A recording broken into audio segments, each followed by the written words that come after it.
अतिशय सुंदर गजराची बांधणी मका वाटता बक्षीसवाले ते बाजून योग लागल्याबरोबर गजर म्हटले आणखी पाऊण तास तरी माझ्याकडे देता का का कळत नव्हता। यमन रागातले सगळे गजर पुरे झाले। म्हणजे तुमचं समज असो आहे का माका त्याच्यातल्या ह्याच्यातला काय धोंडी मध्ये काय कळतच नाही।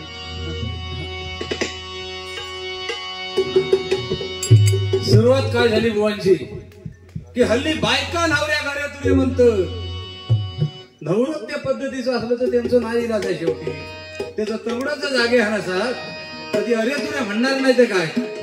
आपली संस्कृती जर चांगली असेल तर आपली मुलं बाळ आपलं त्याचं 100% पालन करतात बुवा। आणि आपली जर संस्कृतीच बिघडलेली असेल तर विकृती त्याच्यातून उत्पन्न होणार। आता तसं ते बाजूस बसलं तसं तुमचा उपयोग तिकडे बरं झालं। तुमची मजुरी सुटली आहे तशी तिकडे बऱ्यापैकी आमचे कोण बघितत ना साधो माणूस कोण बघणार इकडे। कसं आहे बघा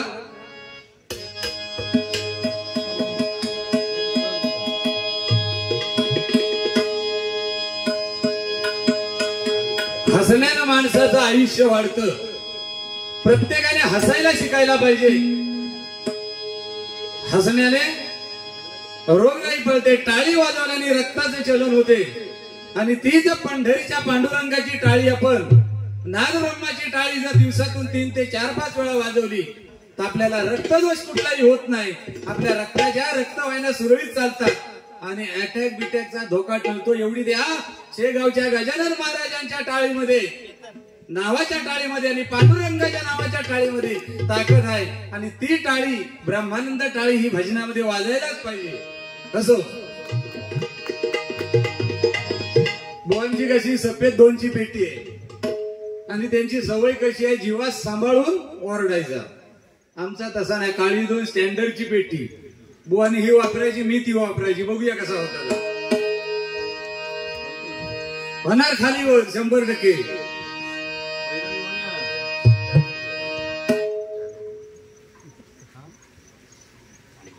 ह्या चालू ठेवा तुम्ही मग मी सकाळपर्यंत होतोय। बालूशेठ भेंडकळी यांच्याकडून 200 रुपयाचं बक्षीस आलंय। जोरदार टाळ्या वाजवा त्यांच्यासाठी।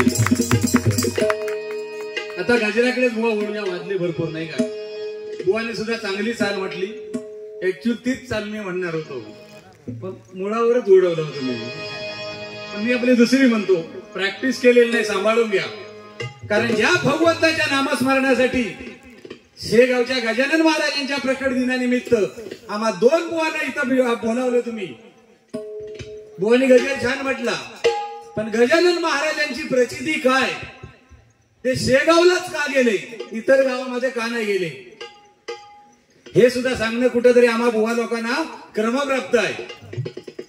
आता त्यांनीच जर पहिली सुरुवात केली नाही तर मी तर पुढे सांगून त्यांना शानू कशा करू, बरोबर ना। एक नवीनच चाल आली आहे। बुवानी चाल नवीन म्हटली। बुवा शहरामध्ये राहणारे आहेत, माझ्या बैला बिलांचा काढले रुमान रडूस येतात। आता काय सांगू तुम्हाला, रुमान आणले म्हणून बैला बिलांचा काढले। माझं जर खरं भावावर प्रेम असेल ना तर 8 दिवस माझे बैल राखूच यायचा घरात। हा तरच मी भाऊ म्हणेन। बरोबर होत आहे ना।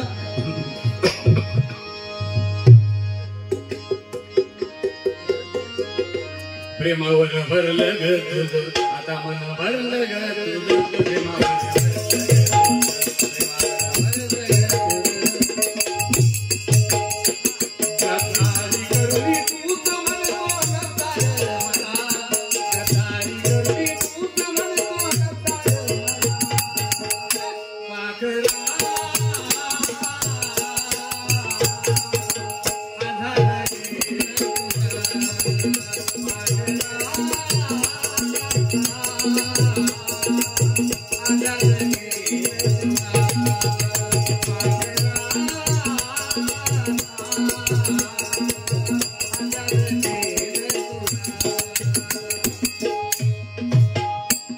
चालीचा आधार धरलाय। वेडावाकडा गजल तुमच्या समोर सादर करतोय। चोपडी बिपडी काय नाही, ही आपली खोपडी परमेश्वराने चांगली ठेवलेली आहे. भटजी काकांना थोडी खोपडी आमच्या जरा कमी आहे, त्याच्यामुळे ते वहीचा वापर करतात. आम्ही तो वापर करीत नाही. हाच त्यांच्या आणि संजय आणि विजय मधला फरक. बरोबर ना? It's call point. त्यांना थंडी बघा काय लागली, ओरडून मारता वा आम्ही आणि ते स्वेटर घालून आहे. कसं आहे बुवा, नुसतं भजन नाही, तुमच्या भजनात तोडत नाही. मी अगदी पुन्हा पुन्हा अभिमानाने सांगतो, आपल्या रत्नागिरी जिल्ह्यात एक नंबरला तुम्ही आहे. माझा नंबर खय लावायचा होता तोही ठरवा फक्त. पण जे आहे ते आहे. थोडस लोकांचं मनोरंजन पण झालं पाहिजे, थोडी चेहऱ्यावरती कुठेतरी हास्याचे फवारे दिसले पाहिजे. काय समजली? बरोबर ना? हा, बघा चुकलं तर टिकन करून ठेवाने मला सांगा, देवी सुधरी नाही ना, भरकच नाही सांगितलं, मी प्रॅक्टिस नाही केलेली आहे. शेगावी गजानन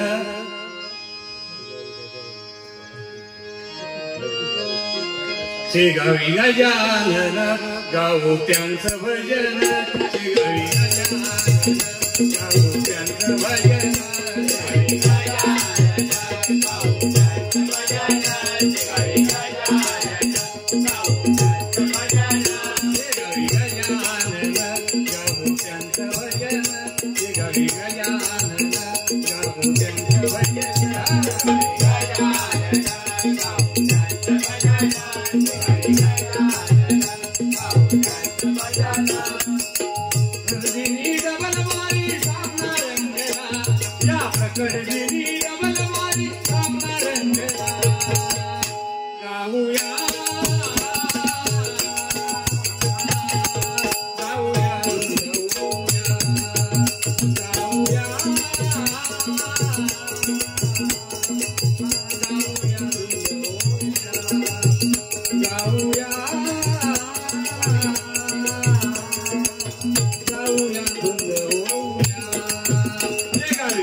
एक दिवशी विहिरीच्या काठाड्यावरती शेगावला बसलेले असताना पाखंडी लोक गजानन महाराजांजवळ आले. हे बुवा भजनाचं माध्यम आहे,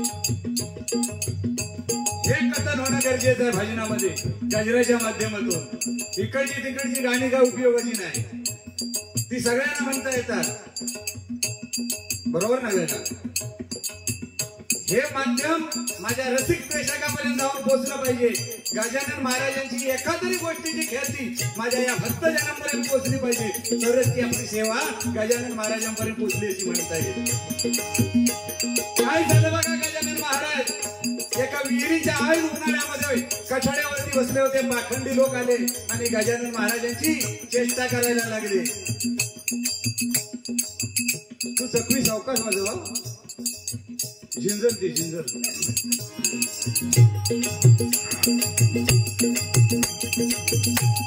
तर पाखंडी लोक आल्याने गजानन महाराजांना वाटले, कसला हा साधू, काय ह्याच्या अंगामध्ये ताकद आहे.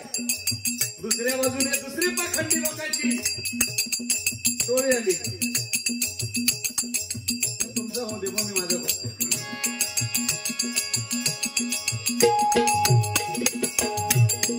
काय झालं बघा, दुसरी पाखंडी लोकांची टोळी गजानन महाराजांच्या समोर आली आणि हे खोतांड नव्हे, गजानन महाराज कथासार जे वाचत असतील त्या कथासारामध्ये ही गोष्ट तुम्हाला 100% मिळणार.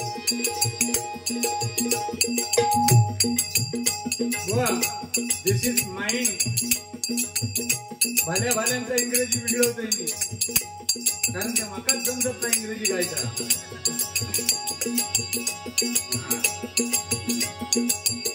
तर पाखंडी लोक आलेले गजानन महाराजांना दोन बाजूने घेरलं. प्रत्येकाच्या वाटेने बुवाने सुरुवातीलाच सांगितलं, खूप छान सांगितलं की रस्त्याला गतिरोधक आणि व्यक्तीला विरोधक हा असायलाच पाहिजे, म्हणजे त्याशिवाय माणसाची प्रगती नाही. जरा थांबा, पगार हाय तेवढं.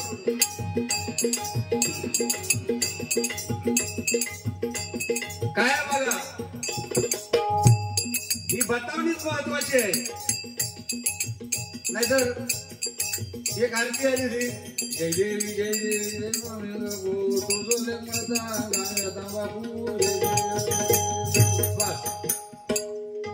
असं होतं का म्हणे. पण गजानन महाराज बघा, त्यांना पहिली नावच काय, बिरुदावली काय नावाची बघा, संत श्रेष्ठ गजानन महाराज. गजानन महाराज शांत चित्ताने ऐकत होते, या कानाने ऐकत होते, त्या कानाने सोडत होते. आता पाखंडी लोक, जरा तुम्ही शांत राहा, तुम्ही आता चाळाव लावाय, ओरडून आम्ही हैराण झालो. तिकडे काय तशी भीती नाही आहे, माणूस झट्ट पुष्ट आहे. अन खाता तर त्यांना पचता आणि मका अन खाता, म्हणून माझी परिस्थिती अशी.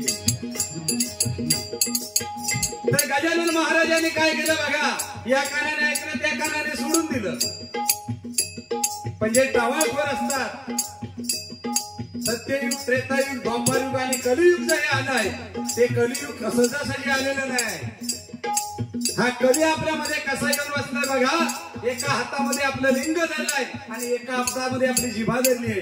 म्हणून या मनुष्य जातीमध्ये या दोन गोष्टीवरती याने बंधन ठेवलं. तो खरा माणूस, तो खरा पुरुषार्थ, असा कली रूप घेऊन आलाय. आता त्या काळामध्ये सुद्धा कली नव्हता असं नाही, हे कलीच्या रूपामध्येच गजानन महाराजांना शाळण्यासाठी आलेले होते. कसं आहे बुवा, सगळे शांत चित्ताने टवकारून ऐकतायत बघा. मग बायको भावाचं ऐकत नाही, थांबा जरा. बायको भावाचं ऐकत नाही, भाऊ बायकोचं ऐकत नाही. आता हो टाइम नव्हे तो सांगायचो, ह्या टाइमात 100% एकमेकाचं ऐकणार ते ठरलेलंच आहे. पण काय माहिती आहे, कुठलीही गोष्ट सांगताना त्याला मर्यादा पाहिजे. बुवा आमच्या कधी भरपूर खूप बाऱ्या झाल्या, कधी मर्यादेचं त्याने उल्लंघन केलेलं नाही, मी सुद्धा नाही केलेलं. म्हणून मी काय सांगतो बघा, बुवाला नेहमी माझी सांगतो, बुवा सुरुवात तुम्ही करा, कुठला त्याच्यात उद्देश नाही. हा ना तुम्ही तसे असे म्हणजे येत राहा तुम्ही, 4-5 वाजवतोय तिथपर्यंत. निलेश कामेरकर बुवा देवरुख यांच्याकडून 200 रुपयाचं बक्षीस झालं. जोरदार टाळ्या वाजवा. बुवा आठवण झाली म्हणून सांगतो तुम्हाला, खरोखर नवीन असून भजनामध्ये सुधारणा जोडीला घेऊया त्यांना आपण, कारण हे कॉम्बिनेशन केल्याशिवाय आता आपण टिकाव धरू शकत नाही. कारण तुमच्याबद्दल सुद्धा ज्या भावांना सरगम कळत नाही, मी आता नावं सांगत नाही, जाऊ दे युट्यूबला, जो बोललाय त्याला समजेल, हवे त्याला कळतोय काय काय बोलतात माझ्याबद्दल. आपण आपली 20-25 वर्ष घालवली याच्यात, आणि 2-2, 3-3 गाणी येणारे बुवा आमची चेष्टा करायला लागलेत.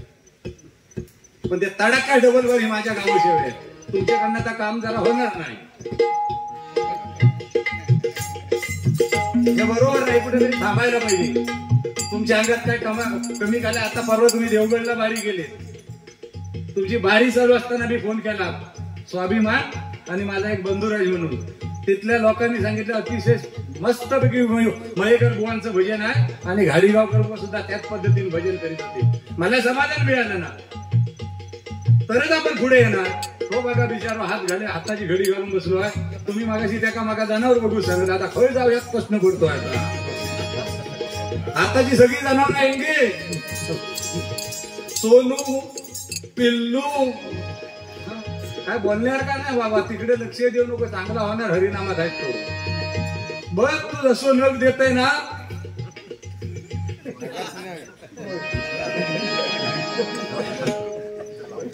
तू धीर सोडू नको, मला धीर सोडू नको. मी जबाबदारी तुझी घेतली ना, यजमानपद कन्यादान पण मीच करणार. काय बघा, अभिमान वाटतो असल्या सगळ्या कलाकारांचा. मी कलाकाराची जाण ठेवणारा बुवा आहे की तुमच्यासारखी ही मुलं व्यासपीठावरती येऊन तुम्हाला चांगले चांगली व्यासपीठ मिळून तुमचं नाव नक्की व्हायला पाहिजे. आम्ही जसे काय मर्यादेपुरते तरी नक्की 100% वरती आलो आहे, तसे तुम्ही यायला पाहिजे. या कलाकारासाठी सगळ्यांनी एकदा जोरदार टाळ्या वाजवू. पण या टाळी वाजवून सांगितलंय, लक्षात ठेव, काही मिसकॉल कोणा देत नाही नाही तर मी पुढारी होईन, मी मोर्चा मध्ये मारल. पण तू तसं नाही. सद्गुरूंचा शाबास, तुम्ही चालू ठेवा. स्वरा केदार लिंगायत यांच्याकडून 205 रुपयाचं बक्षीस आलंय. जोरदार टाळ्या वाजवून स्वागत करा. काय आहे बघा, प्रत्येक माणसाला कळायला पाहिजे. आम्हा बुवा लोकांना तर 100% कळलेलं आहे. बुवांच्या आणि माझ्या वयामध्ये तसा फारसा फरक नाही आहे. मी बुवाने एक मागाशी विनोद म्हणून फक्त 65 वर्ष वय माझं सांगितलं. माझं वय किती आहे बुवा, तुमचं किती आता? 51. मग मी लहानच आहे तुमच्यापेक्षा ना. बघा 49.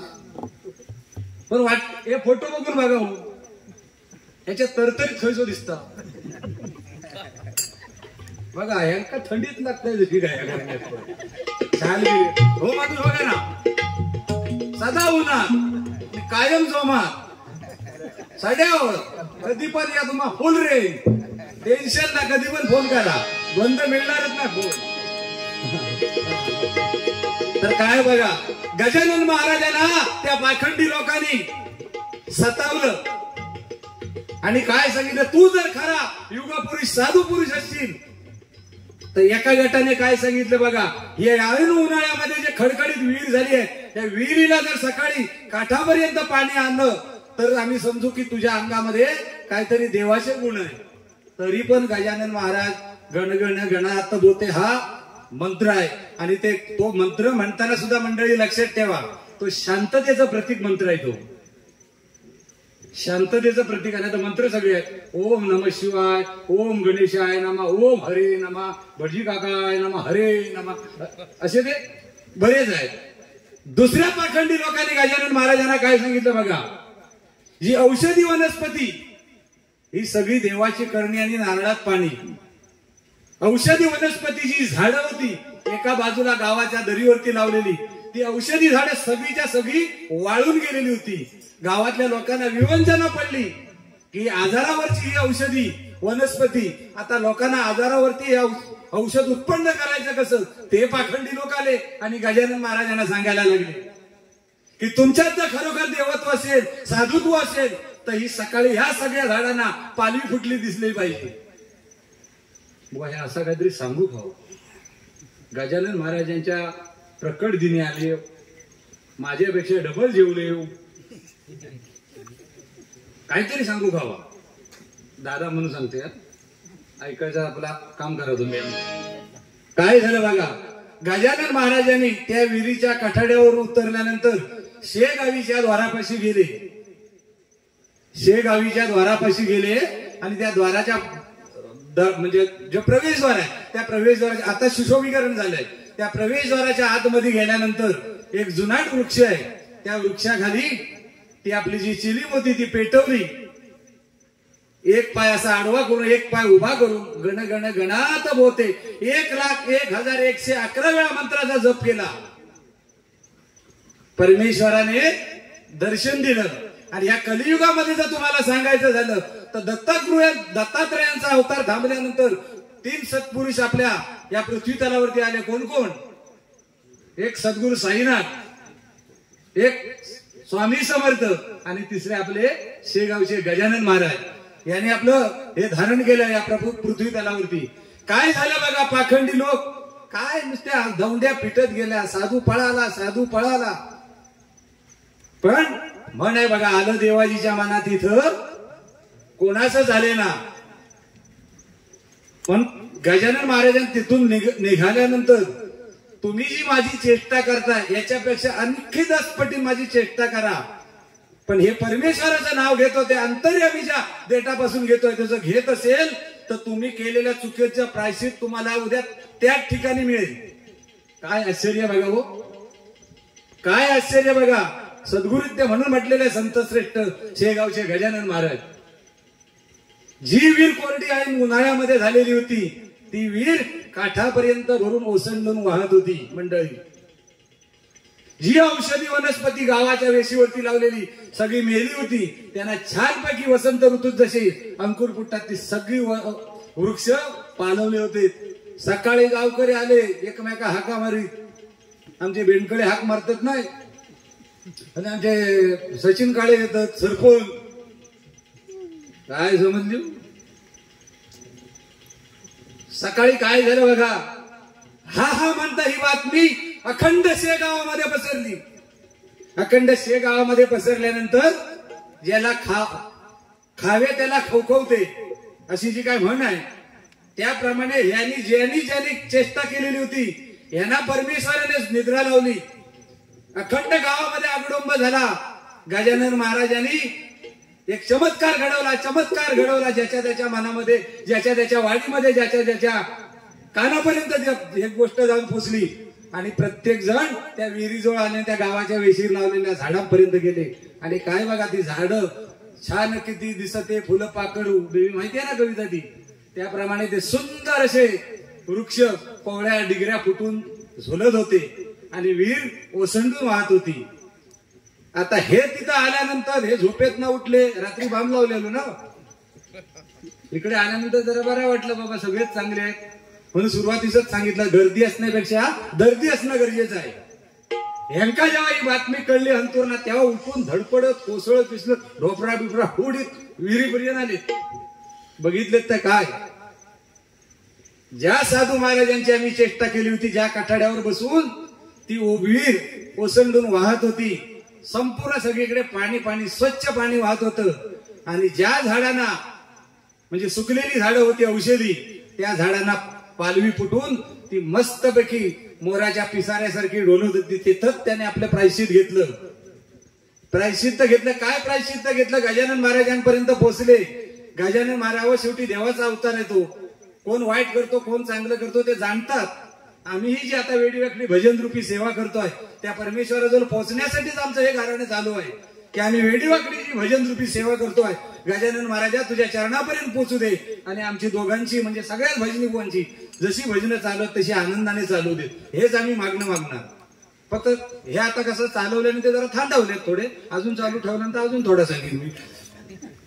असो, तर काय झालं बघा, गजानन महाराजांच्या भेटीला त्या प्रवेशद्वाराजवळ गेले. गजानन महाराज तिथं नव्हते. पण संघाशी असंग आणि असंघाशी संघ ही संतवाणी आहे.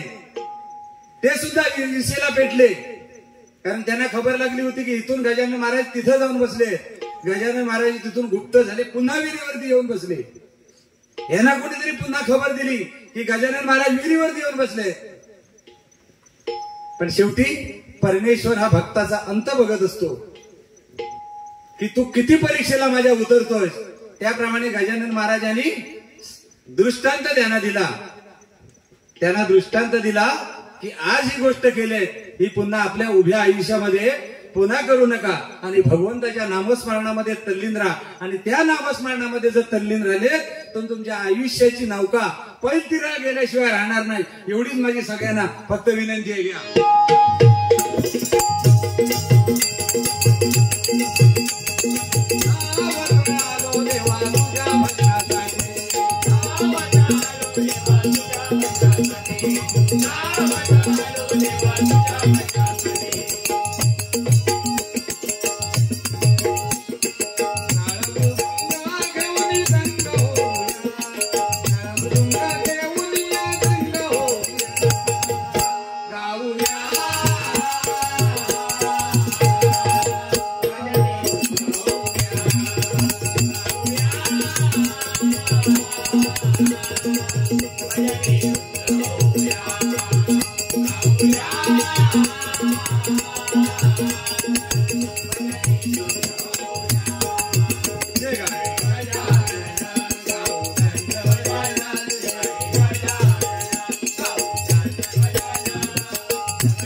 तरुण पिढी आता तिच्याकडे या नामस्मरणाचा ओघ कमी आहे.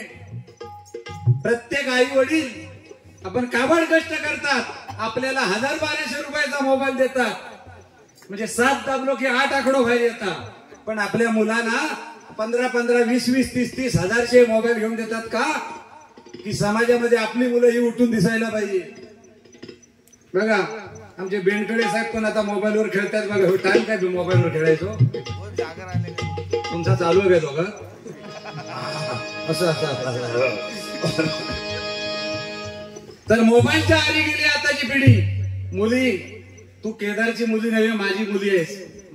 मला मुली नाही. तुला माझी एक कळकळीची विनंती आहे. वडिलांनी छोटा वृक्ष होता आजोबांनी लावलेलं.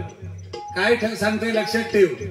एक छोटा वृक्ष होता आजोबांनी लावलेला, त्याचा वटवृक्ष पप्पांनी गेलेली आहे. आणि त्याच्यापेक्षा महावृक्ष करायची जबाबदारी तुझ्यावर आहे. जिथं असशील तिथं येऊन तुझा जाहीरपणे सत्कार करी. माझी मुली म्हणून तुला फक्त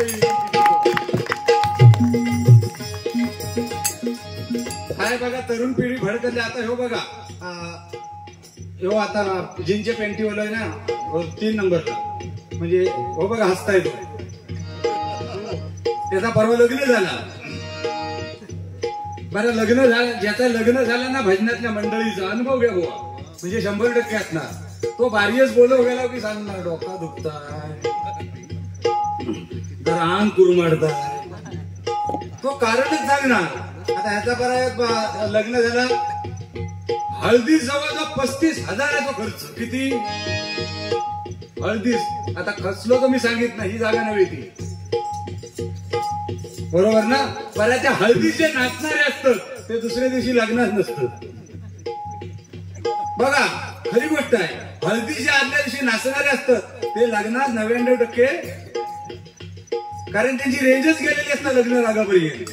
बरं दुसऱ्या दिवशी संध्याकाळी नवरो दरवाजा आलो की तेच पुढे असतात, अरे हे बचाव, तेच पुढे.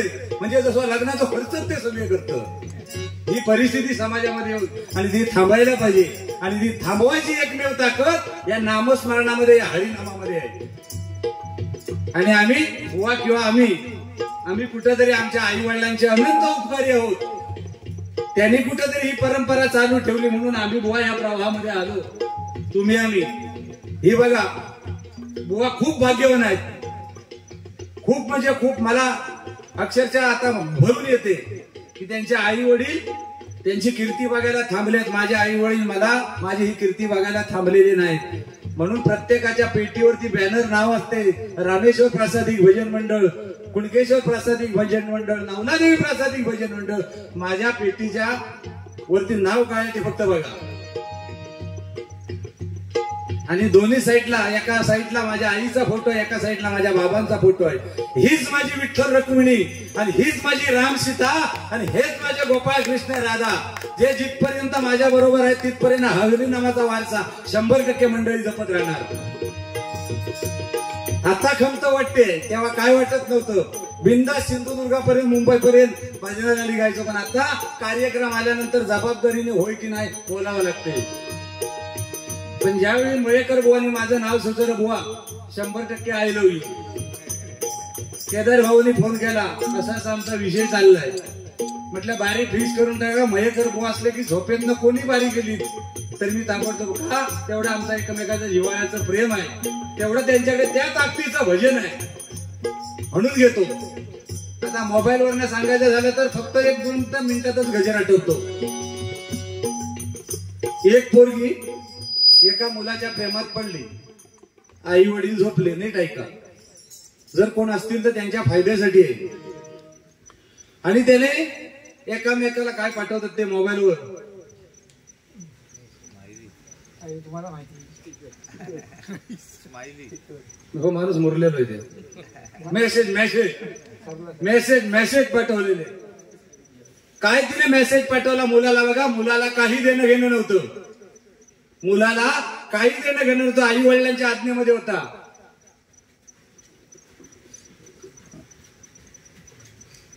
तू रडत असलास तर गुलाबाचं फूल पाठव. नाही तू हसत असलास तर गुलाबाचं फूल पाठव. आणि रडत असलास तर तू अश्रू पाठव.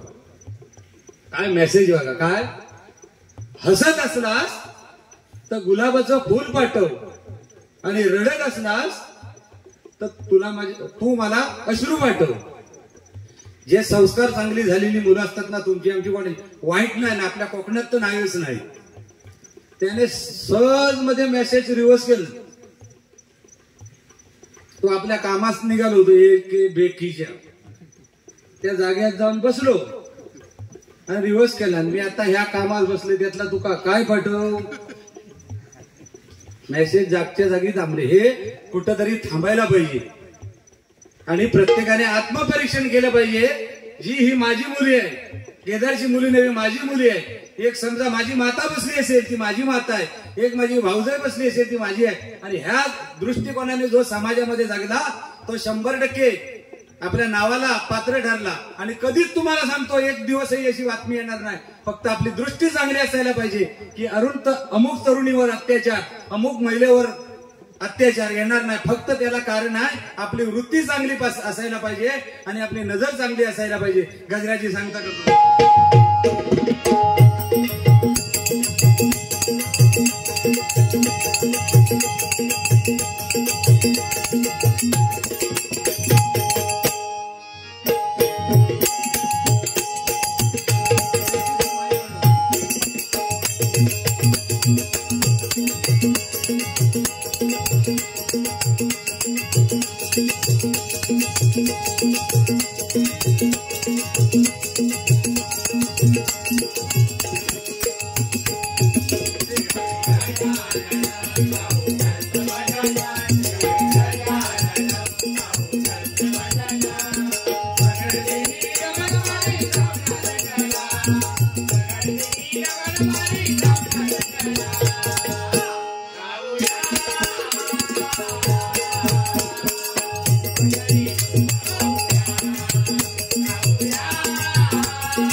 श्री स्वामी समर्थ जय जय स्वामी समर्थ सद्गुरु स्वामी समर्थ जय जय स्वामी समर्थ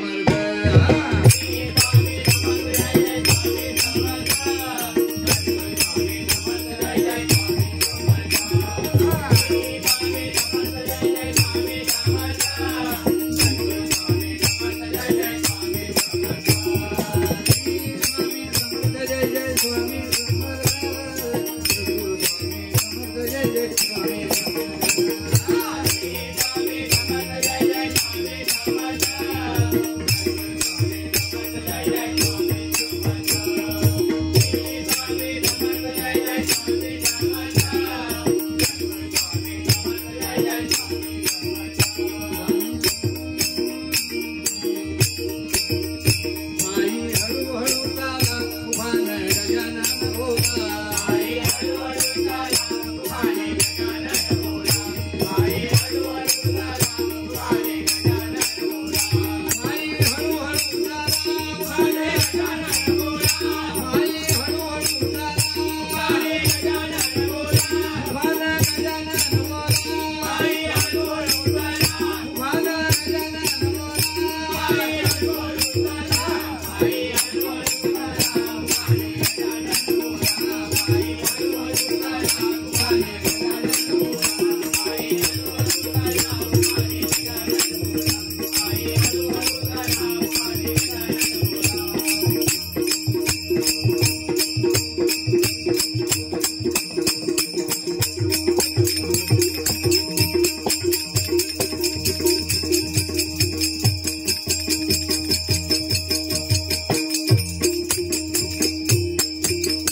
आहा